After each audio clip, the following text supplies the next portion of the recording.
안녕하세요. 오늘 저희가 함께 좀 깊게 파헤쳐 볼 주제, 바로 피지컬 AI입니다. 이게 인공지능이 단순히 화면 안에만 있는 게 아니라 진짜 우리 세상하고 상호작용을 시작했다. 이런 얘기인데요. 보내주신 자료들 보면서 이 흥미로운 기술, 현재와 미래, 또 이게 당신에게 어떤 의미일지 한번 제대로 들여다보겠습니다. 네, 안녕하세요. 피지컬 AI. 이게 로봇이나 자율주행차 아니면 드론 이런 다양한 형태로 나타나면서요. 우리 삶이나 산업에 정말 큰 변화를 가져올 걸로 보입니다. 자료들을 좀 보니까 시장 전망이 아주 밝아요. 그냥 단순 예측이 아니라 AI 모델이 발전하고 또 실제 산업 현장에서 자동화 요구가 커지면서 이게 맞물려서 폭발적인 성장을 이끌 거다. 이런 분석이 많더라고요. 자, 그럼 구체적으로 어떤 내용들이 있는지 한번 살펴보죠. 좋습니다. 우선 피지컬 AI, 이게 정확히 뭘까요? 자료를 봐도 딱 떨어지는 정의는 없는 것 같던데 공통적으로는 AI의 물리적 구현이라든지 실제 세계와의 상호작용, 또 자율적 판단과 행동 이런 키워드들이 나오더라고요. 그냥 단순 로봇이랑은 좀 다른 건가요? 정확해요. 그냥 프로그램된 대로만 움직이는 게 아니고요. 마찰이나 중력 같은 현실 세계의 물리 법칙을 얘가 이해하고 또 예측하기 어려운 환경 변화에도 스스로 적응하면서 정밀하게 작업을 수행하는 능력. 이게 핵심입니다. 엔비디아 같은 데서는 이걸 물리 세계에서 복잡한 작업을 하는 자율 시스템 이렇게 정의하는데요. 바로 이 자율성하고 적응력이 피지컬 AI를 좀 특별하게 만드는 거죠. 자율성, 적응력, 흥미롭네요. 그럼 지금 어떤 형태의 피지컬 AI가 좀 주목받고 있나요? 자료에 여러 유형이 나오던데 특히 좀 눈에 띄는 것들이 있으셨어요? 네, 크게 보면 한 네 가지 정도 꼽을 수 있을 것 같아요. 첫째는 역시 그 휴머노이드 로봇입니다. 테슬라 옵티머스나 아니면 피규어 AI의 피규어 영투 같은 로봇들이요. 특히 그 피규어 영투에 들어간 헬릭스라는 모델이 있는데 이게 단순히 말만 알아듣는 게 아니라 시각 정보랑 로봇의 실제 행동까지 이걸 다 연결하는 멀티모달 능력을 보여줘서 상당히 주목받고 있어요. 자료에서는 이게 실제 산업 현장에 적용하는데 아주 중요한 열쇠가 될 수 있다, 이렇게 분석하더라고요. 그러니까 보고 듣고 말하고 행동하는 걸 이걸 하나로 합쳤다는 거군요. 그 외 다른 유형들은 어떤가요? 자율주행차 같은 것도 있었죠? 네, 맞아요. 둘째는 이미 우리에게 좀 익숙한 자율주행차. 테슬라나 웨이모 같은 회사들이 대표적이죠. 도로 환경을 스스로 인식하고 판단해서 움직이는 굉장히 복잡한 시스템이고요. 셋째는 드론입니다. DJI나 스카이디오 같은 기업들이 AI를 써서 자율 비행이나 장애물 회피 능력을 계속 높이고 있거든요.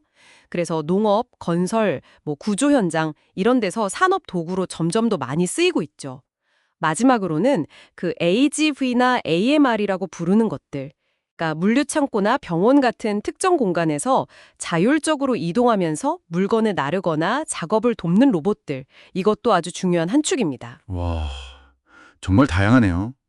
그럼 이런 피지컬 AI를 만들려면 어떤 기술들이 필요한 건가요? 핵심 기술 같은 게 있을까요? 네, 여러 기술이 이제 융합되어야 하는데요. 먼저 로봇의 두뇌 역할을 하는 AI 기반 모델이 중요하고요. 주변 환경을 인식하는 컴퓨터 비전이나 센서 기술도 필수죠. 그리고 데이터를 빠르게 처리하기 위한 엣지 컴퓨팅 같은 네트워크 인프라, 또 정밀한 움직임을 만들어내는 액추에이터 기술, 이런 것들이 다 핵심입니다. 특히 자료들을 보면 AI 모델하고 센서 기술 발전이 피지컬 AI 성능 향상을 이끌고 있다, 이걸 많이 강조해요. 근데 인간처럼 아주 정교하면서도 튼튼하게 움직이게 하는 그 액추에이터 기술 있잖아요. 이건 여전히 좀 큰 도전 과제다, 이렇게 지적하는 내용도 있더라고요. 그렇군요. 피지컬 AI 자체도 흥미로운데 관련 자료들을 보니까 다른 미래 기술들도 같이 언급되더라고요. 그 세계경제 포럼 WEF에서 선정한 유망 기술 중에 좀 인상적인 것들이 있었는데요. 네, 맞아요. 이 피지컬 AI의 발전이라는 게 에너지나 소재 같은 다른 분야 혁신하고도 이렇게 맞물려서 돌아가거든요. 예를 들면 그 구조용 배터리 복합재라는 게 있어요. 이게 전기차나 드론 무게를 줄이면서 주행 거리를 늘릴 수 있게 해주니까 결국 피지컬 AI가 활동할 수 있는 범위를 더 넓혀줄 수 있는 거죠. 또 피지컬 AI 시스템이나 이걸 학습시키는 데이터 센터가 전기를 엄청나게 쓰는데 마침 WEF 자료에서 소형 모듈 원전 SMR 같은 차세대 원자력 기술을 중요한 대안으로 딱 제시하고 있더라고요. 이런 기술들이 서로 시너지를 내는 그림인 거죠. 아, 그러네요. 에너지 문제도 중요하군요. 의료 분야 혁신도 좀 눈에 띄던데요. GLP-1 작용제. 이게 원래 당뇨나 비만 치료제인데 알츠하이머 같은 신경퇴행성 질환 치료에도 가능성을 보인다? 이게 좀 놀라웠어요. 그렇습니다. 정말 대단한 발전이죠. 하지만 이런 놀라운 기술 발전 뒤에는 또 풀어야 할 숙제들도 많습니다. AI 분야에서 데이터 보안이라든지 프라이버시, 공정성 문제 이런 건 여전히 중요한 얘기고요. 특히 양자 컴퓨터가 이제 상용화되면 현재 우리가 쓰는 암호 시스템이 다 무력화될 수 있다는 우려가 커요. 그래서 양자 컴퓨터 공격에도 안전한 새로운 암호 기술, 이걸 양자 내성 암호, PQC라고 부르는데 이걸로 빨리 전환해야 한다. 이런 지적이 여러 자료에서 공통적으로 나오더라고요. 이유는 이미 관련 로드맵도 발표했고요. 기술 자체의 문제뿐만 아니라 비용이나 인력 문제도 만만치 않겠네요. 네, 맞습니다. 고가의 장비나 시스템 구축 비용도 그렇고 또 이걸 운영하고 개발할 전문 인력을 키우는 것도 필수적이죠. 그래서 미국이나 일본 같은 나라들이 AI 신뢰성 확보하고 인재 양성하려고 국가 차원에서 전략 세우고 투자를 막 늘리고 있는 거고요.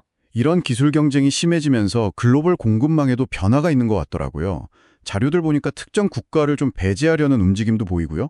맞아요. 반도체 쪽에서 보면 TSMC가 일본에 연구소를 짓는다든지 또 일본하고 대만이 드론 기술 협력을 강화한다든지 하는 모습은 중국을 좀 견제하면서 새로운 공급망을 만들려는 시도로 해석될 수 있죠.